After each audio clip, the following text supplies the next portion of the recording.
transmitiendo en vivo desde México News Network Radio.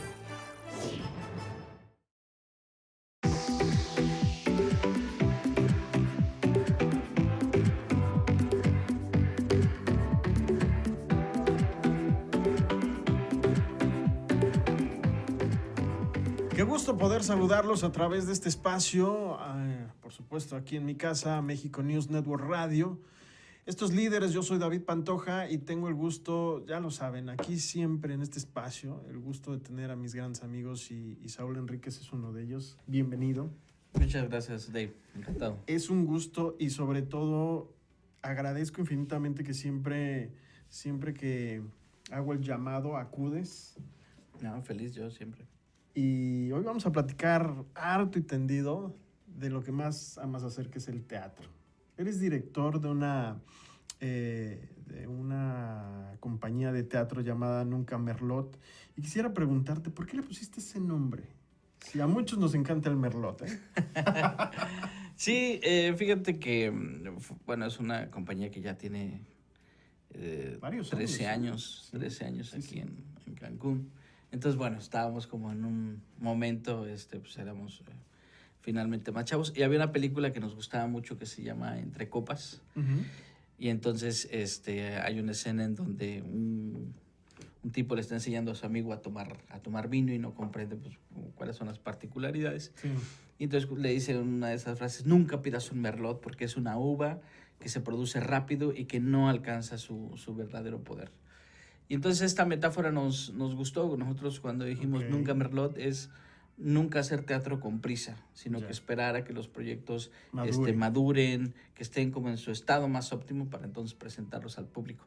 Y creo que hemos seguido con esta mística. Yo he de confesar que la primera vez que te entrevisté, no recuerdo exactamente el año, en una estación de radio, estabas presentando una obra que a mí me pareció muy interesante. Hablaba, inclusive lo hiciste con algunos amigos en común. Hablabas precisamente de la vida, hablabas de muchas circunstancias que de pronto nos parecen cotidianas y no. Y en aquel entonces recuerdo un post que puse precisamente después de la entrevista, ¿no?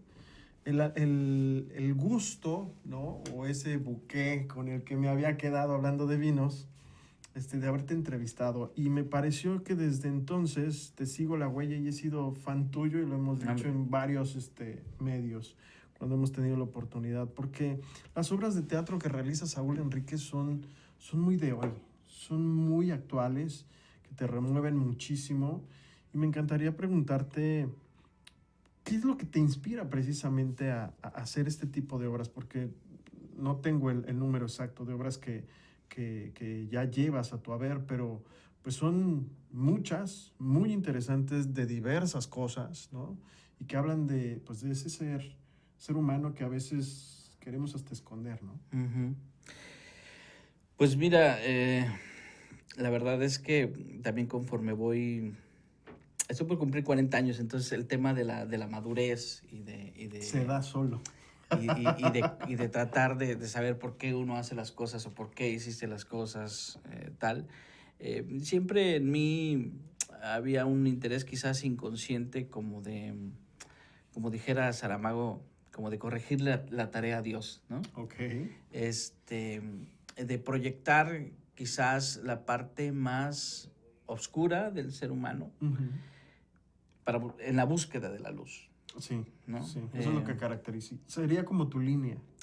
Sí, quizás inconscientemente. Y entonces yo, pues lo que trato es como, para no irnos como a estas historias donde tratan sobre reyes, sobre gente como con mucho poder, ¿no? Uh-huh. Enfocándome quizás a la clase media o a la clase baja o a la clase muy, muy baja, ¿no? Sí. En donde pues también tienen, pues digamos que estructuras éticas y ahí es donde vienen estos grandes rompimientos, esas grandes fracturas dentro de la familia, ¿no?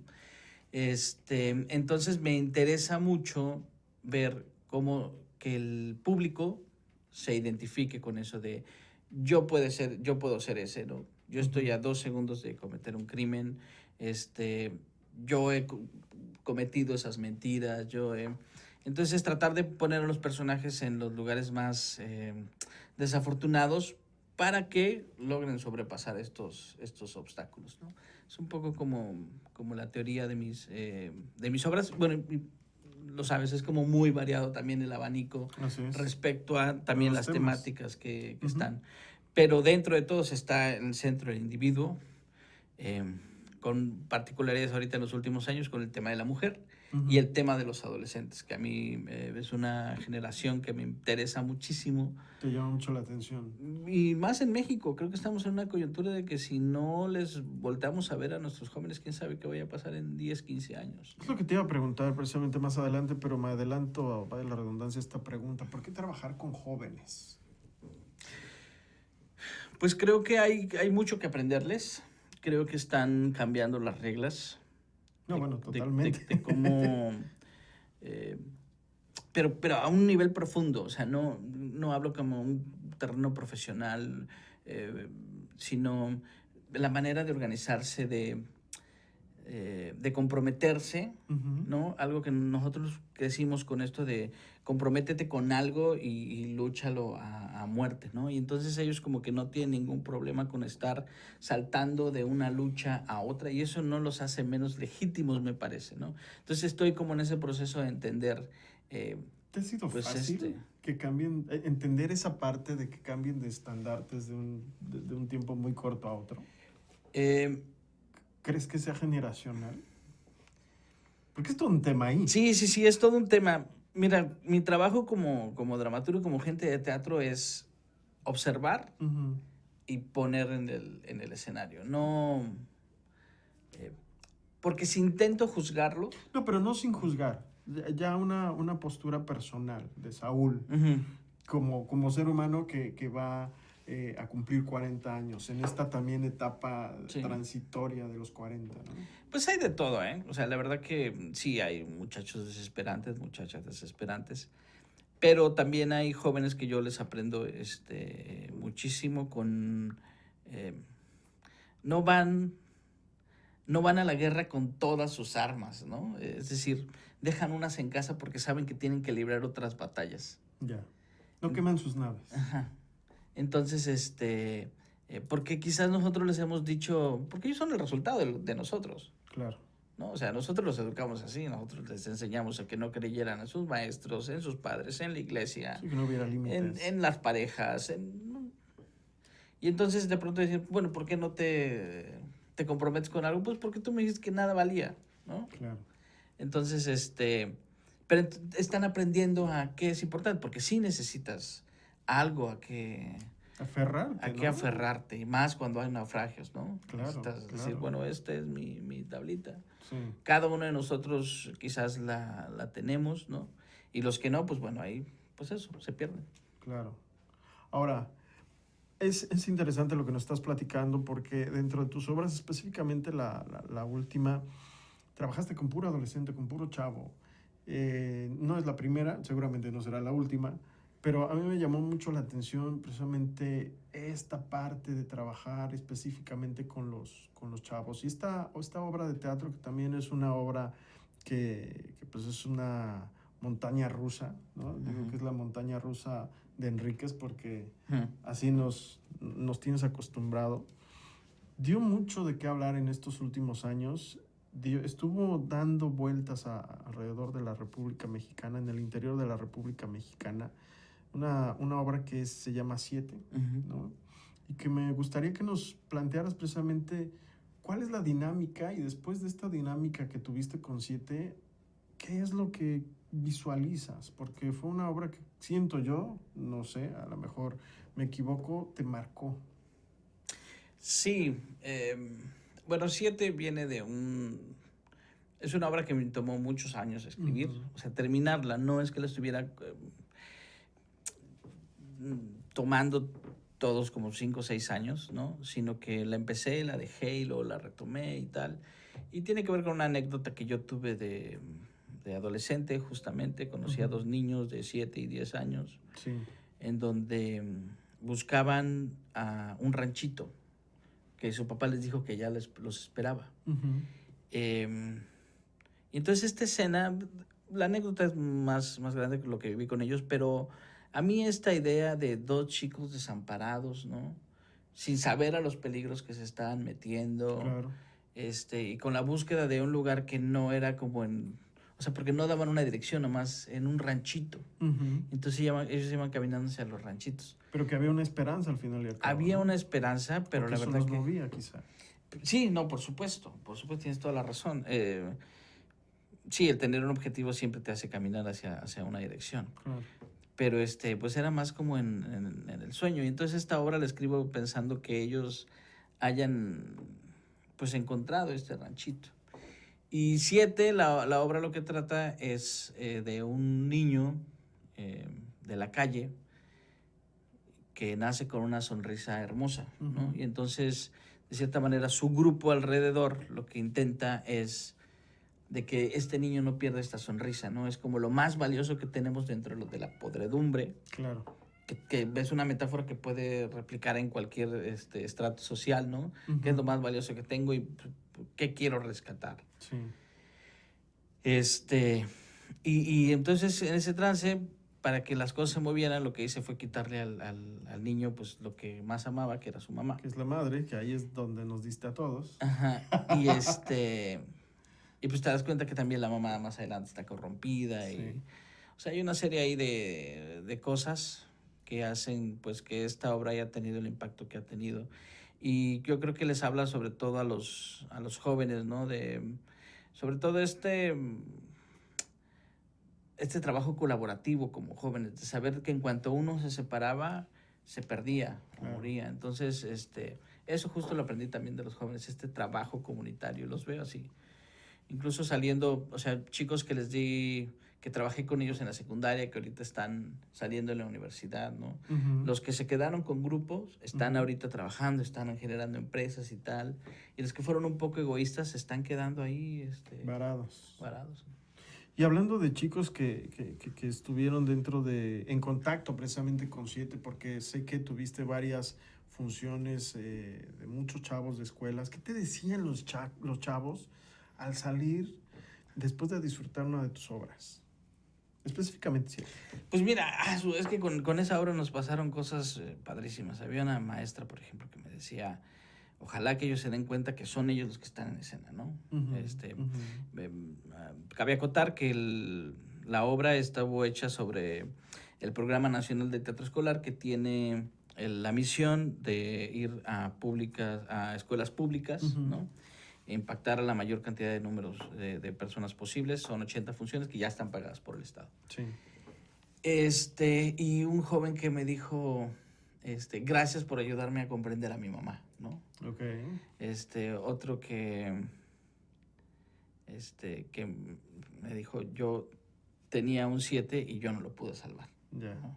Entonces, pero cuando ves, o sea, es que la suma, cuando desde que levantan la mano y ves su carita y ves mucha inocencia y que se relacionan directamente con la obra, es una maravilla. Y de ahí, pues bueno, además muchos se acercaban pues interesados en saber cómo podían hacer ellos teatro, ¿no? Que es una cosa que le falta a nuestro estado, que de pronto si alguien, o sea, no Si alguien tiene solamente la de inquietud, teatro, no tiene a dónde ir. es lo que te iba a preguntar, ¿cómo ves precisamente el panorama teatral en nuestro estado? Que es un estado joven, que tampoco ya no es justificación, pero pues no nos podemos comparar con grandes estados donde la dramaturgia ha estado por siglos, ¿no? Ujú, ujú. ¿Cómo lo ves? Pues, como bien dices, creo que este pretexto del estado joven ya se nos acabó. Sí, ya. Y la Sí, ya ciudad tenemos joven ya se nos 40. acabó. Y más por el dinero que entra aquí, Así es, ¿no? así es. Entonces, pues hay ciudades que se desarrollan mucho más rápido, con mucho más cuidado, con mucho más amor. Ujú. ¿Sabes? A mí de pronto siento que, o sea, yo veo mi ciudad y ¿Crees que le falta amor? sí. Eh, que digan, pues mira, yo vengo por 4 o 6 años, pero esto se va a quedar, ¿no? También como Una aportación a... como en tiempos de la revolución, que alguien decía, pues aquí va mi banquita para el parque, ¿no? Claro, claro. Entonces, eso Aportar algo. eso siento que hace mucha falta. ¿Quién organice todas estas? Porque seguramente hay gente ahí, ¿no? Pero que no tengamos un teatro digno en esta ciudad, ¿no? Bueno, en Playa del Carmen hay un teatro padrísimo, pero que está abandonado, o sea, que lo construyeron. Mantenerlo, evidentemente, es muy caro. Pero no hay una partida para eso, y entonces tienen que estar ahí haciendo todo el tiempo, tejemanejes. No tienen acceso a los artistas locales, no sé, en general, pero también me parece que hay mucho desconocimiento, fíjate. ¿Por parte de quién? De todos. Tanto de la gente que quiere hacer teatro como la gente que está a cargo de los espacios. Exactamente, sí, creo como que... también la gente que acude, ¿no? Exacto. Porque hay medios de comunicación que no trascienden en su información lo que ustedes hacen. Sí, no, hay gente desde fotógrafos que les mandan a tomar la nota y se suben al escenario y casi te andan tomando la foto. Está como... que lo comprendo, pues, en el sentido de... me decía, mi mujer es de aquí, de Cancún, y me decía, pues es que antes nos sentábamos todos ahí bajo un árbol y nos llevaban, y pues ya la gente lleva los sándwiches, lo compartía. Entonces era todo como muy dinámica. Cercano, ¿no? Entonces, es un raro incluso que me tuve que echar con mi mujer, ¿no? Cuando íbamos al teatro, no, en el teatro no se come. Claro. ¿No? Para ella era como tan normal, ¿no? La gente que viaja, pues ya tiene como, digamos que otras relaciones y otros aprendizajes, pero la gente que se quedó aquí, que finalmente para ellos se construyen las instituciones artísticas y culturales, pues sí nos hace falta mucho comprender, ¿no? Desde cuál es la responsabilidad del artista, ¿no? Uh-huh. Porque el artista tampoco es la víctima de un sistema. Tiene una responsabilidad que no ha cumplido. ¿Es en conjunto? Sí, claro. Es que tenemos que sentarnos a dialogar. Y ser honestos, ¿no? Exacto. Dejar de echar, creo, de señalar y de echar culpas. Es que creo que está incluso la coyuntura de, a ver, sentémonos, hablémonos. O sea, ¿qué queremos? ¿Qué necesitamos? ¿Qué puedes dar? ¿Qué no puedo dar? El asunto no es que estamos gritando, Saúl. Sí. Estamos gritando. Y eso va para las redes sociales. O sea, a mí me impresiona. Hay un tema X que a lo mejor está en boga. Todo el mundo está gritando. Me imagino, no sé si recordarás de chavito cuando ibas a los mercados y tú tendrías, no sé, 2, 3 años. Todo lo veías así como porque están gritando, ¿no? Como que hay cosas que no entendías. Así de pronto observo las redes sociales y digo, ¿por qué tanto grito? ¿Sabes que yo justo anduve y quería poner algo en Facebook desde hace rato con la misma analogía? O sea, la misma imagen me da, sobre todo Twitter, ¿no? Pues Twitter, Facebook, Instagram no, porque es un tanto más, Sí. de vanidad y un poco más de mentira, por así decirlo. Sí. Pero estas dos plataformas son impresionantemente dos mercados, ¿eh? Y que caemos todos. O sea... Yo hacía la analogía, me acuerdo, ahí se me fue ahorita la palabra, los que hablaban y te intentaban vender, los merolicos, que intentaban venderte algo. Entonces así veo, ¿no? Que iba a decir el nombre de un locutor, pero no. Que se va donde tiro, siempre me pasa. Bueno, está cierto locutor ahí con cierta importancia, gritando. Sí, y entonces sí. La gente se acercaba alrededor para ver qué, ¿no? La diferencia está en que ahora te reúnes para ver, ok, ahí te va mi grito, ¿no? O con todo el mundo se siente con la autoridad de gritar desde su lado. Entonces ese mercado donde algunos nos reuníamos para escuchar la charlatanería, si quieres, pero para escuchar. Sí. A ver a qué horas venía la sorpresa, ¿no? Ahora no, ahora cada quien se pone en su esquinita. Pero no estamos escuchando. Exacto. Ese es el gran problema. Todo el mundo está alzando la mano, todo el mundo está gritando, pero no estamos escuchando. Pero es que también... escuchar. Es que el grito también, o sea, necesitamos bajar la guardia. Sí, claro. Porque claro. Yo te puedo escuchar, pero si vas a decirme lo mismo que me dices gritando, pues no tiene ningún sentido. Entonces, a ver, pues no, la verdad es que no sabemos bien a dónde vamos, ¿no? Deberías de escribir una obra de teatro de eso, o sea, quedaría... Sí, y se te da. Sí. Porque eres un hombre crítico. Eres un hombre crítico y eres un hombre muy consciente en lo social. Y es lo que estamos viviendo, ¿no? Sí, la verdad que los temas ahí también están complicados. Una vez hablando con Sergio Blanco, un dramaturgo pues, así famosísimo en el mundo. Sí. Y me decía, ¿y usted cuántas obras escribe a lo largo del año? Le digo, pues 5, maestro. No, pará. pues tiene que ser una obra cada 2 años para que valga la pena. Y ese hombre, bueno, la cumple, ¿eh? Pero bueno, es un rockstar, entonces ya claro. le están esperando su obra cada 2 años. Claro.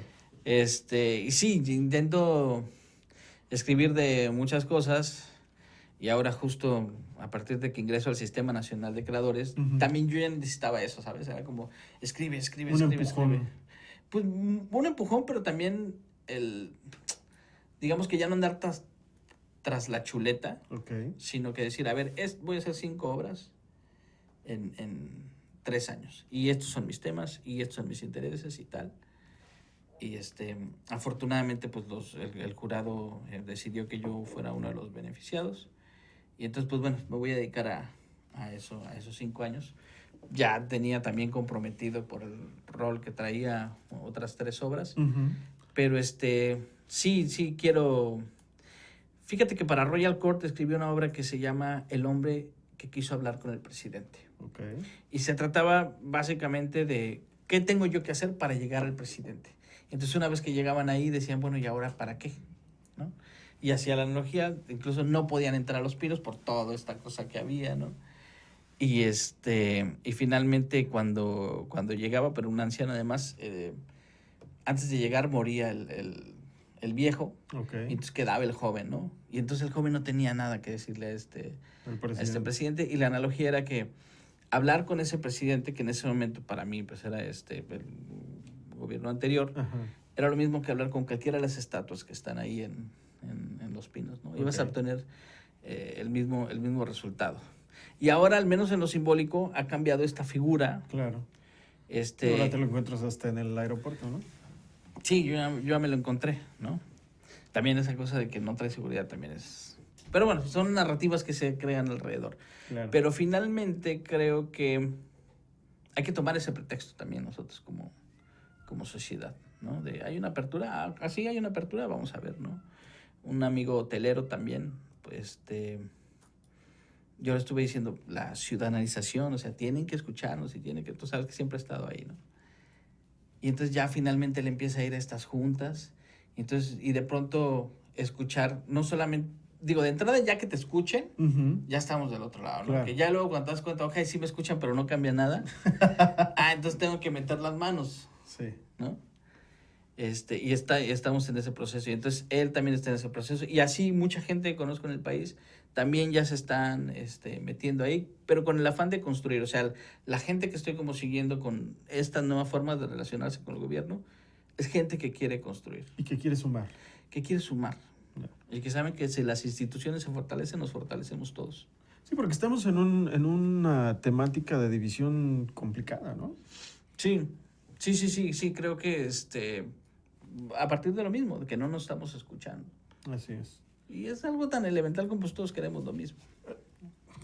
Acabas de tocar un punto importantísimo. Todos vamos a lo mismo y a veces no nos damos cuenta de ello. ¿Cuál sería entonces el tema nuevo de estas obras que nos estás platicando para la primera que vas a presentar? ¿Y cuándo? ¿Cuándo llega? Yo ya la empiezo en 3 días, y se trata de, a partir de esta etapa de violencia que ha tenido Cancún, Ujú. o sea, no sé si hable de Cancún, pero digamos que mi espacio de estudio sí va a ser Cancún, de cómo los jóvenes, qué espacios han perdido, y por medio de la osadía, qué espacios han ocupado. Ok. Es decir, ellos como comunidad, en dónde sean. Y quiero hacer como un mapa Ujú. de la ciudad. O sea, eso no tiene que ver tanto con el nivel económico de estos grupos. De hecho, los grupos de trabajo son muy distintos entre sí, pero sí han cambiado las prácticas, ¿no? De ellos. Claro. Entonces, ¿en dónde se relacionan? Como, por ejemplo, en nuestro país de feminicidios, cómo las mujeres ahora se relacionan con la calle, Ok. qué cuidados tienen. Entonces, a partir de esto, son 2 productos. Uno, como hacer este muestreo, este mapa, Ujú. como un tanto de teatro documental, y de ahí, bueno, van surgiendo muchas anécdotas, y con esas anécdotas haré una obra de teatro. El primero será con los jóvenes de la investigación, una puesta en escena. Ok, O lo sea, que te iba con a puesta en preguntar. escena es literalmente, bueno, dar sus impresiones, lo que obtuvimos de la investigación, y por otro es hacer la ficción, Claro. ya con la compañía de Nunca Verlo Teatro. Ok. Ese sería el primer proyecto de aquí a junio, julio. Ok, pues pendientes porque ¿dónde te vas a presentar? ¿Ya tienes más o menos dónde sería? En el 8 de octubre he 8 de recibido octubre, aquí en como... Cancún. He recibido ya un apoyo de parte del Instituto de Cultura Ujú, y o sea, interesados pues en el proyecto claro. y bueno, lo vamos a desarrollar ahí. Pues seguramente te va a ir muy bien. ¿Cómo ves, ya para finalizar, porque me están comentando que estamos en tiempo, cómo ves el teatro hoy en Quintana Roo y cómo lo ves dentro de 10 años? ¿O cómo te gustaría verlo?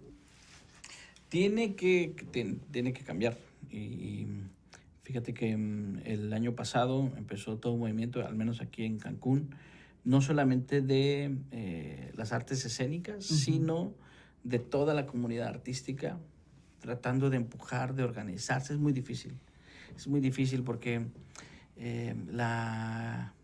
pues no la gran mayoría, pero sí un número importante, cuando empezó este movimiento, consideraban que, bueno, y a cómo me va a tocar la repartida, ¿no?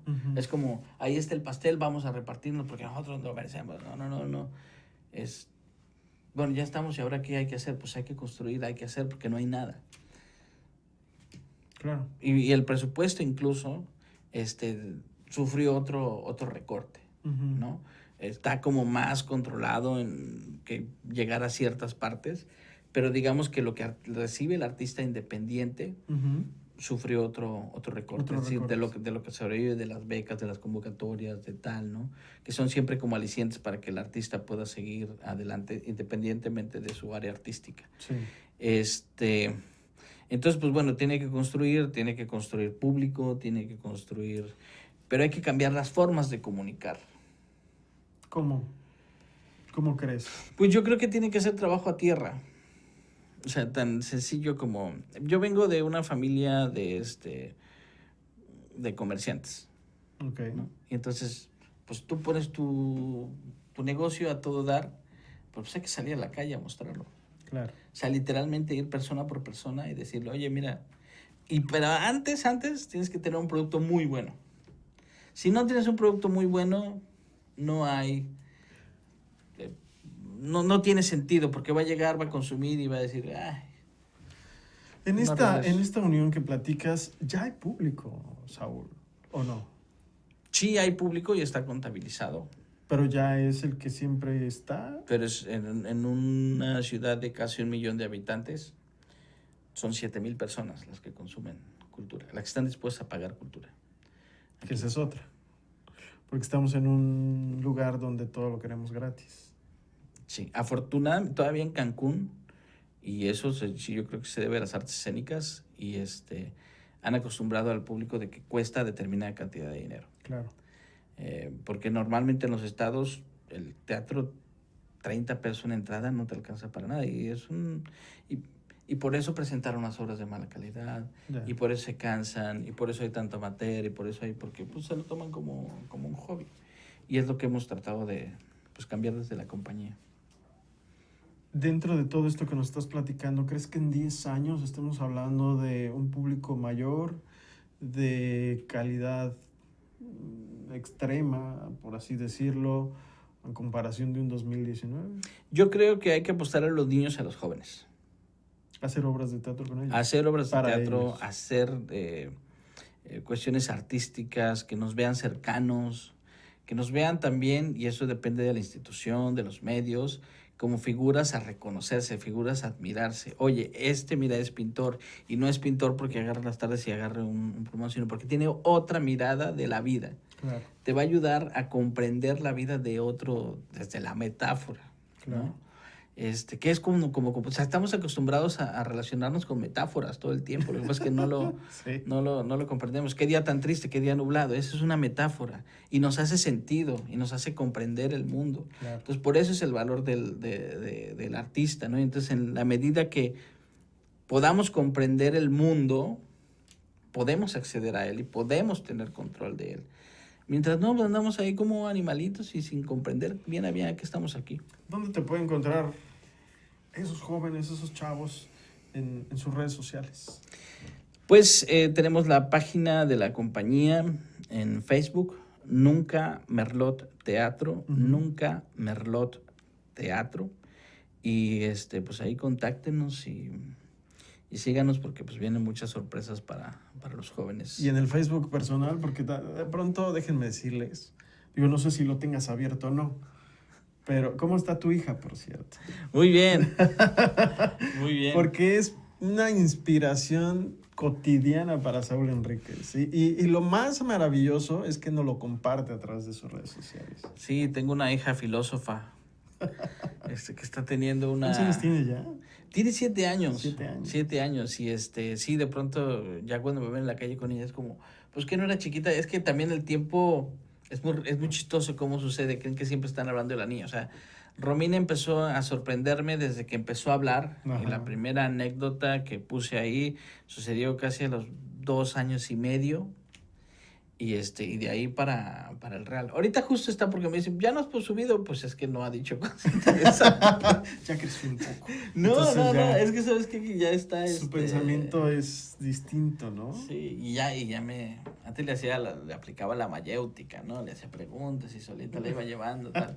Y ahora ya sabe dónde va, ¿no? Entonces ya Voy a dice, subir un video en "No". estos días donde me dice, ¿por qué me tocó un papá así? Dice, Es una maravilla, la verdad es que salúdala mucho, tiene sus fans y yo nuevamente me declaro tu fan y avísanos porque este espacio precisamente está para que la gente que nos está viendo, que nos está escuchando, sepa de tu trabajo, por eso la intención también de invitarte a Líderes, porque eres un gran líder en lo que respecta precisamente al teatro aquí en Quintana Roo, eres reconocido, has ganado muchos premios gracias. y pues tienes mi amistad, mi cariño y No, sobre todo mi igualmente. admiración. Igualmente, querido Dave, y nada más, pues decirle a la gente que también sea curiosa, ¿no? Y así como, Claro. como buscamos las ofertas y como buscamos dónde divertirnos, que busque ahí en su buscador Cultura Cancún, Teatro Cancún, Artes Visuales Cancún, y entonces para ir reconociendo a los artistas de aquí, ¿no? O sea, Así es. también uno se cansa de ir a la plaza, a la playa, a la plaza, a la playa, y hay una serie de ofertas ahí que a veces no lo sabemos y pues te vas a encontrar de todo, pero hay artistas de gran calidad aquí en nuestra ciudad. Así es como tú, mi querido amigo. Te agradezco muchísimo y por supuesto, pues bueno, que no sea la última vez que estés con nosotros. Me ha encantado cuando me invites. Muchas gracias. Gracias del otro lado del cristal, mi querido Alex, que ya está con cara de ya, por favor, porque tenemos el siguiente programa. Yo soy David Pantoja, nos encontramos la próxima emisión de Líderes a través de México News Network Radio. Hagan lo correcto para que sean bendecidos. Gracias.